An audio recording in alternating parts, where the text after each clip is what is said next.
ಪ್ರಿಯ ವೀಕ್ಷಕರೇ, Bharat Ratna ಮಹಾಮಾನವತಾವಾದಿ doctor BR ಅಂಬೇಡ್ಕರರು ಬದುಕು ಕಳೆದುಕೊಂಡವರ ಮರು ಬದುಕಿಗಾಗಿ ನಿರಂತರ ಸಂಘರ್ಷ ಮಾಡಿದವರು.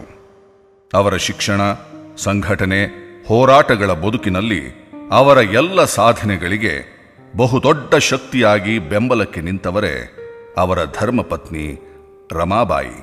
ಜಾನಕಿನ ಅವಳಿಗೀಗ 5 ವರ್ಷ, ನಿನಗೆ 40 ದಾಟಿದೆ. ಹೇಗಾಗುತ್ತೋ? ಸಮಾಜದ ಅನಿಷ್ಟಗಳನ್ನು ತೊಡೆದು ಹಾಕಬೇಕು ಅನ್ನೋದೇ ನನ್ನ ಹೋರಾಟ. ಅಂಥದ್ರಲ್ಲಿ ನನ್ನ ಮನೇಲೆ ಅನ್ಯಾಯ ನಡೀತಾ ಇದ್ರೆ ನಾ ಯಾಕೆ ಸುಮ್ಮನಿರ್ಲಿ? ಸಾಹೇಬ್, ತಡಿಬೇಡ ರಾಮು, ನಮ್ ಕಷ್ಟ ನಾವೇ ಎದುರಿಸೋಣ, ಆದ್ರೆ ಅನ್ಯಾಯಕ್ಕೆ ದಾರಿ ಮಾಡ್ಕೊಡೋದು ಬೇಡ. ದೇವರ ಬಂಡಿ ನಡೆಸುವಾಗ ನನಗೆ ನೆಲೆ ಇಲ್ಲ ಇಲ್ಲಿ. ಯಾಕಿಂತ ತಾರತಮ್ಯ? ವಿದ್ಯೆಗೂ ಬೆಲೆ ಇಲ್ಲ, ಸಂಸ್ಕಾರಕ್ಕೂ ಬೆಲೆ ಇಲ್ಲ. ಇದನ್ನೆಲ್ಲ ಬದಲಿಸಲೇಬೇಕು, ಬದಲಿಸಲೇಬೇಕು, ಬದಲಿಸಲೇಬೇಕು.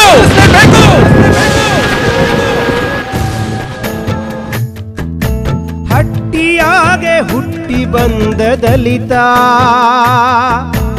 ಎಲ್ಲವನ್ನು ಮೆಟ್ಟಿ ನಿಂತು ಕಲಿತ.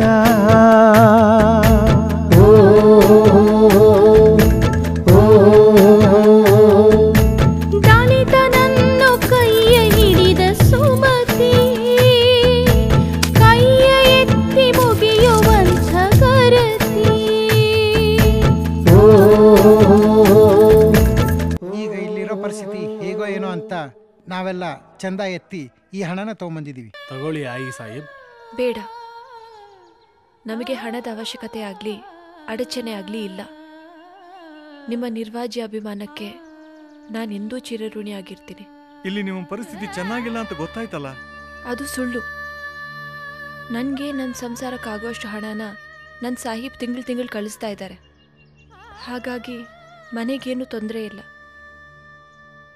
ಏನೋ ನಮ್ಮ ಕರ್ಮದ ಫಲ. ಗಂಗಾಧರನ ಉಳಿಸ್ಕೊಳಕ್ಕಾಗಲಿಲ್ಲ ಅಷ್ಟೇ. ಹಾಗಾದ್ರೆ ನೀವೇ ಹೇಳಿ, ಈ ಹಣ ಏನ್ ಮಾಡೋಣ ಅಂತ. ಅಗತ್ಯ ಇದ್ದವ್ರಿಗೆ ಇದ್ರ ಉಪಯೋಗ ಆಗಲಿ.